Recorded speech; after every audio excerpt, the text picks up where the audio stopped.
Good morning, welcome to my channel MRP Vedic astro. ఈరోజు topic బుధచారము part 3.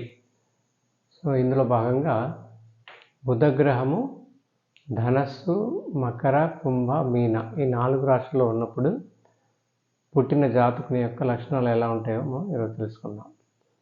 So బుధగ్రహము ధనస్సు రాశిలో ఉన్నప్పుడు పుట్టిన జాతకుని యొక్క లక్షణాలు ఎలా ఉండొచ్చు అంటే, ఆ జాతకుడు మంచి పండితుడై ఉండి మంచి వాక్శుద్ధి కలవాడై దైవభక్తి కలవాడై ఉండొచ్చు. తర్వాత బుధగ్రహము మకర రాశిలో ఉండగా పుట్టిన జాతకుని యొక్క లక్షణాలు ఎలా ఉండొచ్చు అంటే, ఆ జాతకుడు చంచల స్వభావం కలిగి ఉండే ఛాన్సెస్ ఉంటాయి. తర్వాత బుధగ్రహము కుంభ రాశిలో ఉండగా పుట్టిన జాతకుని యొక్క లక్షణాలు ఎలా ఉండొచ్చు అంటే, ఆ జాతకుడు సంగీత తర్వాత వేరే శాస్త్రంలో మంచి ఉద్దండుడుగా ఉండి అధిక ప్రసంగి అయి ఉండే ఛాన్సెస్ ఉంటాయి.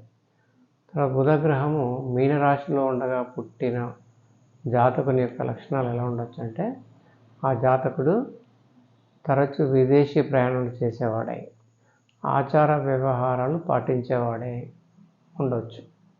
ఓకే, సో ఇవి బేసిక్ లక్షణాలు బుధగ్రహం ధనస్సు నుంచి మీనరాశిలో ఉన్నప్పుడు పుట్టిన జాతకుని యొక్క లక్షణాలు తెలుసుకున్నాం. అయితే ఈ రాశిలో బుధగ్రహం ఒక్కటే ఉన్నాడా, ఆ బుధగ్రహంతో వేరే గ్రహం కూడా కలిసి ఉందా, ఆ బుధగ్రహం పైన వేరే గ్రహాల వీక్షణ ఉందా, దాన్ని బట్టి ఈ లక్షణాలు అవునా కాదా అని మనం నిర్ధారణ చేసుకోవచ్చు. సో ఈ డేటా అనేది ఓన్లీ ఫర్ ఇన్ఫర్మేషన్ ఇవ్వబడింది. Okay, thank you for watching the video.